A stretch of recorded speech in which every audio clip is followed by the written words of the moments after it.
আসসালামু আলাইকুম রহমতুল্লাহ বরকাতুহু। আশা করি ভালো আছেন সকল প্রবাসী ভাই বোনেরা। তো আজকে আমি আপনাদেরকে গুরুত্বপূর্ণ একটা ভিডিও, অনেকেই প্রবাসী ভাই বোনেরা জানতে চেয়েছেন, অনেক প্রবাসী ভাইরা বিশেষ করে জানতে চেয়েছেন যে এই ভিডিওটা বানানোর জন্য যে বুকের যে আরবিটা, বুকের ব্যথার যে আরবিটা এভাবে ফার্মেসিতে আপনার মনে করেন যে প্রাথমিক চিকিৎসার জন্য আপনি যদি মনে করেন কিছুদিন আগে একজন প্রবাসী ভাই আসছিল রাতের মানে একটার সময় আসছিল যে ওনার বুক ব্যথা করতেছে, গ্যাস্ট্রিকের ব্যথা করতেছে না অন্য ব্যথা করতেছে বুকের ভিতরে মনে করেন যে ব্যথা হলে এভাবে মানে মনে করেন যে ফার্মেসিতে আসলে অথবা ফার্মেসিতে মনে করেন যে আসার পরে আপনি যদি গ্যাস্ট্রিকের একটা ব্যথা হয়, তারপর যে বুকের যে ব্যথাগুলো হয় এগুলো আপনারা ফার্মেসি অথবা আশেপাশে হসপিটালে অনেক ইমার্জেন্সি জরুরি হয় যে কিছু কিছু সময় দরকার হয়, যে আমি আপনাদেরকে শিখিয়ে দেবো যে খুব সহজ ভাষা আপনারা যেন প্রাথমিক চিকিৎসা নিতে পারেন, যে আপনি আশেপাশে হসপিটাল অথবা আশেপাশে ফার্মেসি অথবা হসপিটালে গেলে আপনি কীভাবে প্রাথমিক চিকিৎসা নেবেন। অনেক জরুরি একটা ভিডিও এটা।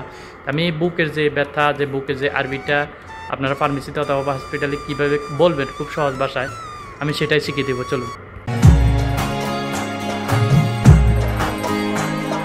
আমি আপনাদেরকে যে পেটের যে আরবিটা, গ্যাস্ট্রিকের যে আরবিটা এটা বলে দিই, পেটে জ্বালা পড়া, তারপরে যে বুকের যে আরবিটা, তারপর বুকের ব্যথার আরবিটা বলে দিব। পেটকে আরবিতে বলা হলো বতন, আজকে গ্যাস্ট্রিকের যে আরবিটা এটাকে বলা হলো অগজাত অথবা হামুদা, আর পেটে যে জ্বালা পোড়া এটাকে বলা হলো হারাগান। আমি বিস্তারিত আপনাদের জন্য ভিডিও বানাচ্ছি, গ্যাস্ট্রিকের জন্য ওষুধের জন্য কীভাবে কথা বলবেন, পেটে জ্বালার পড়ার জন্য ওষুধের জন্য কীভাবে কথা বলবেন সেগুলো আপনারা দেখতে পারেন। এখন আমি আপনাদেরকে বুকের যে আরবিটা, বুকের ব্যথার জন্য কীভাবে বলবেন সেটাই শিখিয়ে দেবো।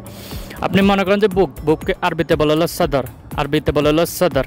আর যে ব্যথাটা আপনারা দুভাবে বলে, অনেক প্রবাসী ভাইয়েরা বলে যে এলাম, অনেক প্রবাসী ভাইয়েরা জানে যে অজা। আপনি যদি ফার্মেসিতে আসলে আপনি যদি এলাম বলেন তাহলে আপনি ডাক্তার তাড়াতাড়ি বুঝে যাবে, অজাটা খুব কমই ব্যবহার হয়। এখন আপনি ফার্মেসিতে আসলে ডাক্তারকে কীভাবে বলবেন যে এলাম ফিজ সাদর, মনে করেন যে এলাম ফিজ সাদর, অথবা বলবেন যে আন্দি এলাম ফিজ সাদর। আপনার যদি গ্যাস্ট্রিক হয়, পেটে জ্বালার পড়া হয়, এটা আপনি অন্য ভিডিও আছে আপনারা দেখতে পান আমার চ্যানেলে গিয়ে। আপনি বলবেন যে এলাম ফিজ সাদর, মানে বুকের ভিতরে ব্যথা আছে বুকের মানে যে কোনো জায়গায়, অথবা বলবেন যে আন্দি এলাম ফিজ সাদর।